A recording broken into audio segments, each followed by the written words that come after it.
আসসালামু আলাইকুম সবাইকে। আবারও চলে আসলাম আমড়ার আচারের রেসিপি নিয়ে।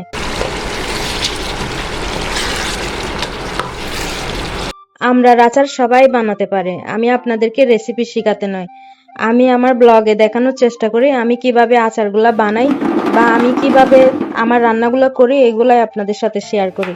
আবার মনে করেন সবাই শুরু থেকে তো সবকিছু জানে না, যাদের দরকার আমার ভিডিওগুলো তাদের জন্য।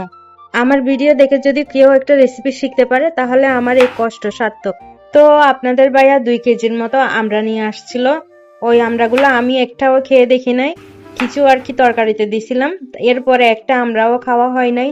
আচার বানাবো বানাবো করে কোন দিকে যে সময় চলে যাচ্ছে টেরও পাই নাই। ইদানিং অসুস্থ অনেক বেশি থাকি, পায়ে অনেক বেশি ব্যথা করে। খিচুড়ির সাথে এখানে মুরগির মাংস আছে, এই খিচুড়ির সাথে এই আমার বানানো আমড়ার আচার এত বেশি টেস্ট হবে আজকে। খিচুড়ির সাথে তো যে কোনো কিছুই মজা হয়। তো আপনাদের ভাইয়া দিয়ে গেছে আমাকে খিচুড়ি, অসুস্থ লাগতেছিল বলে রান্না বান্না আর করি নাই। এরকম অসুস্থ লাগলেই আর কি এরকম খিচুড়ি দিয়ে যায়। এই যে খিচুড়ি, বোনা খিচুড়ি। তো এদিকে আমড়ার আচার দিয়ে খাবো, অনেক মজা হবে আজকে। এই যে আচারটা বানাইছে এত বেশি মজা হয়েছে। এই যে রসুনও দিছি কয়েকটা, রসুনগুলো কোথায়? তো মাশাল্লাহ আমার আচারটা এত বেশি মজা হবে ভাবতেও পারি নাই। খিচুড়ি দিয়ে ট্রাই করতেছিলাম, বোনা খিচুড়ি দিয়ে অনেক বেশি ভালো লাগছে। তারপর আমি আচারটা তৈরি করার জন্য সবকিছু যা যা উপকরণ লাগে রেডি করতেছিলাম। আর এদিকে কিছু সরিষা বেটে নিতেছি। হলুদ রঙের যে সরিষাটা হয় সেটা আনে নাই, আনছে কালোটা, তাই এটা দিয়ে আর কি আচারটা বানাবো। সরিষাগুলো আমি খুব সুন্দর করে বেটে নিছি যাতে কোনো রকমের দানা দানা ভাব না থাকে। আর সেদিন কি বলবো, বাটাবাটি করার স্বাদ একেবারে মিটে গেছে, এতটা আর কি হাত ব্যথা করছিল। আমার গায়ের জোর যতই না থাকুক, মনের জোর আছে অনেক বেশি, তা দিয়ে আর কি সবকিছু করার চেষ্টা করি। তারপর পাঁচফোড়ন তৈরি করার জন্য নিলাম 9টা শুকনো মরিচ, ধনিয়া আর জিরা, এগুলা টেলে নিব। এই ছোট ছোট রসুনগুলো আচারে দিলে অনেক বেশি ভালো হয়, তার জন্য বাজার থেকে আনাইছি। আচারের মধ্যে আমি দুইভাবে রসুনটা ব্যবহার করছি। প্রথমে কয়েক কোয়া আমি ছেঁচে দিছি, তারপর কয়েকটা আস্ত রসুন দিছি। আচারের মেন স্বাদ কিন্তু রসুন, রসুন দিলে আচারটা ভালো একটা টেস্ট হয়। রসুন ছাড়া আচার তো ভাবাই যায় না। এরপরে যে পাঁচফোড়নটা আমি তেলে রাখছিলাম, ওই পাঁচফোড়ন গুলাই শিলপাটাতে আমি একটু গুঁড়া করে নিব।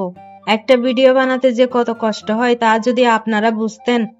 কোনো ভিউ দেন না, লাইক কমেন্টও করেন না, কি আর বলবো। যতই আমি বলি হাল ছাড়বো না, কষ্ট করে যাব, কিন্তু আমার মনে হইতেছে দিন শেষে আমার হাল ছেড়ে দিতে হবে। কেননা আমি দিনের পর দিন আজকে 2 বছর ধরে ব্লগ বানাই যাইতেছি, কোনোভাবে আমি সফল হইতে পারতেছি না, কোনোভাবে আমার ভিউ বাড়তেছে না। কথা বলতে বলতে পাঁচফোড়নটা গুঁড়া করে নিছি।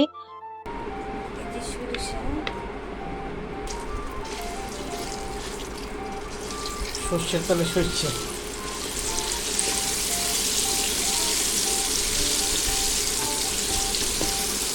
আমার সাথে পাই না ডলার রসুন যেগুলো ফ্রাই করবে। সরিষার তেলের ভিতর সরিষা বাটা দিয়ে এরপর ছেঁচে রাখা রসুনের কোয়াগুলা দিয়ে দিব। আচারের মধ্যে এরকম ছেঁচে রসুন দিলে দারুণ একটা ফ্লেভার আসে। আর খেয়াল রাখবেন চুলাতে যেন লেগে না যায়, তার জন্য কাঠি দিয়ে অনবরত নাড়তে থাকবেন। আর এখানে আমি 3 চামচ চিনি, 2 চামচ স্বাদ মতো লবণ আর 2 চামচ বিট লবণ দিয়ে দিয়েছি। এরপর পাঁচফোড়নের গুঁড়াটা ঢেলে দিয়ে আরো ভালো করে নাড়তে থাকবো। গাইস দেখেন, এটা কোনো কথা হয়েছে? আচার বানাইতে আসছি আমি, এর ভিতর আপনাদের ভাইয়া কি করছে, আমার সাথে কারাকারি লাগাই দিছে আচার বানানোর জন্য। এরপর আচারের মশলাটা ভালো করে কষিয়ে বিসমিল্লাহ বলে কেটে রাখা আমড়াগুলো মশলার ভিতর দিয়ে দিব।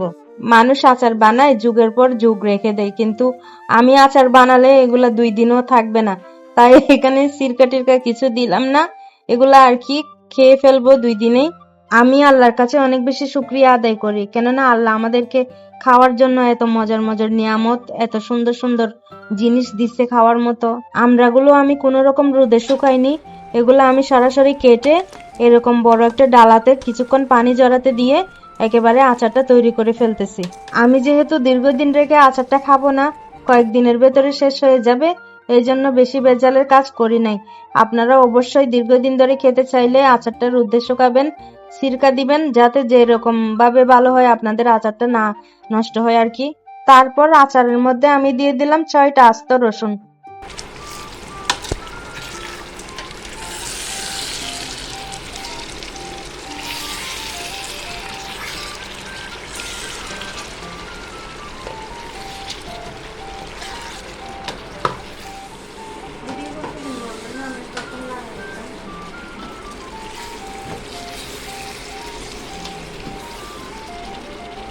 চলতেছে আচার টেস্টিং। এই যে একটু খেয়ে দেখবো, আপনাদের ভাইকে দিব টেস্ট হয়েছে কিনা দেখার জন্য। আমি বাদ দিয়ে খাবো, তুমি আর না কাঁচা খাবো। গাইস, আমার আচার একেবারে রেডি। তো এখন একটু টেস্ট করে দেখতেছি আমরা। আপনাদের ভাইয়া নাকি খাবে ভাতের সাথে, মানে আচার তো খাই না, খাই যে শুধু আচারে তেল দিয়ে। আপনাদেরকে আমি কিভাবে বললে আপনারা বুঝবেন আমি জানি না। আমার মনে হয় আপনারা আমার এই বানানো আচারটা যদি একবার ট্রাই করেন, মনে হবে যে স্বর্গে চলে গেছেন, মানে স্বর্গের ভেতরে আছেন। মানে এমন একটা কি বলবো, টক মিষ্টি জাল জাল আমড়ার আচার। দেখতে এত বেশি লোভনীয় আর খেতে তো অসম্ভব রকমের টেস্ট হয়েছে। দেখেন, এত বেশি মজা হয়েছিল আচারটা, বলে বোঝাতে পারবো না। আপনাদের যদি ভালো লেগে থাকে অবশ্যই সাবস্ক্রাইব করে দিবেন। আর আমার আমড়ার আচারটা কেমন হয়েছে অবশ্যই জানাবেন। এই যে আস্ত রসুন দিছি, আস্ত রসুনগুলা খিচুড়ির সাথে অনেক বেশি মজা হবে। এই যে দেখেন, এতটা লোভনীয় দেখতে হয়েছে আচারটা।